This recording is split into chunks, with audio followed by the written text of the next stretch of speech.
Now,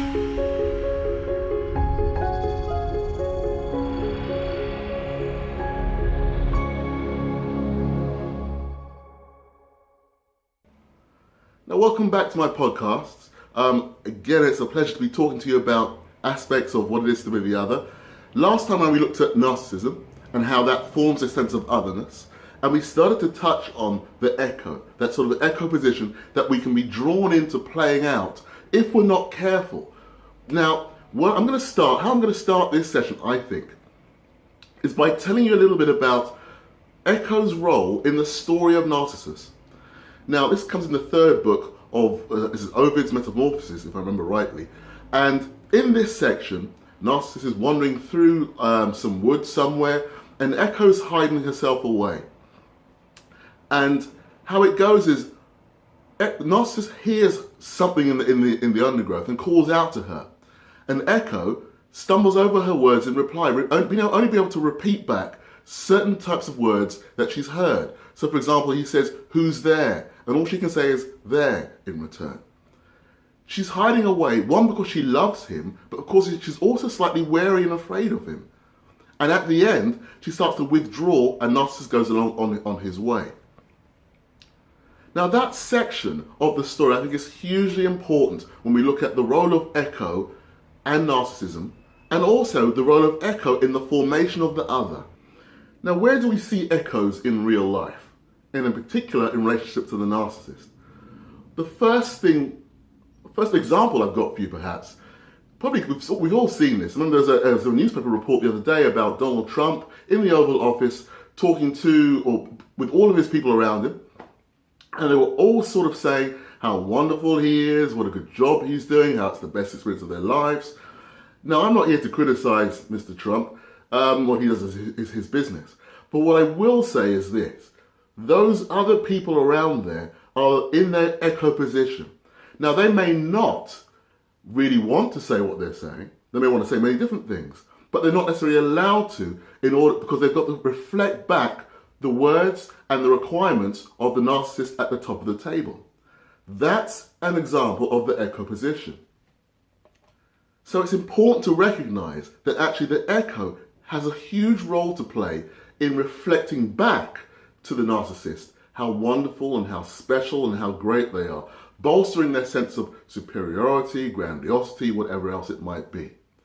In order to maintain that, though, they've also got to problematize the other. See where I'm sort of going with this at this point? And in order to format that, you end up with a sort of hierarchy. We have somebody at the very top, a group in the middle, and the other at the very bottom, who are seen as less than, who are seen as a problem, who are seen as needing to be eradicated, controlled, or denigrated in some way, shape, or form.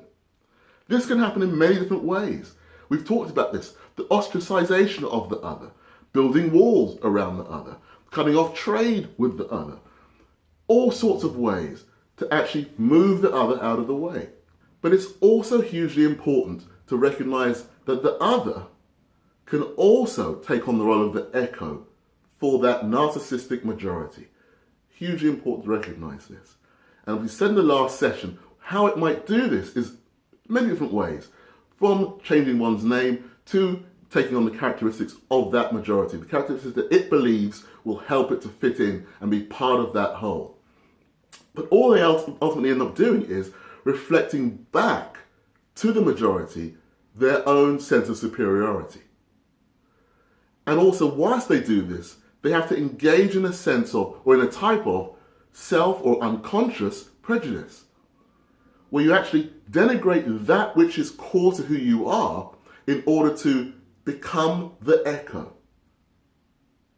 It's a bit like me denying my African Caribbean heritage in order to fit in with the country that I'm born into. Can't happen. This is quite important when it comes to identity and ego formation, as the echo helps to actually bolster that fragile egoic sense of self that the narcissist has by reflecting back to it what it wants to hear, how it wants to be viewed, or how it wants to be seen.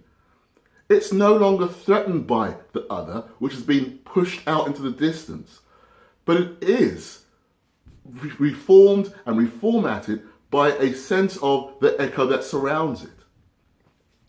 Where this causes a problem, though, is for the other. And as always, my programs are around the idea of what it is to be the other.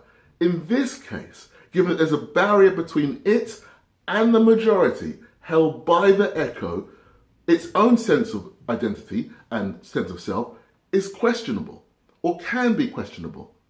Now, it can find many ways of managing this, and I will talk in future casts about what those are, but just to offer you some examples right now, one way of actually giving itself a sense of identity is by actually just creating other others, with like a ripple effect that flows outwards from the narcissist through the echo and then along through the other themselves.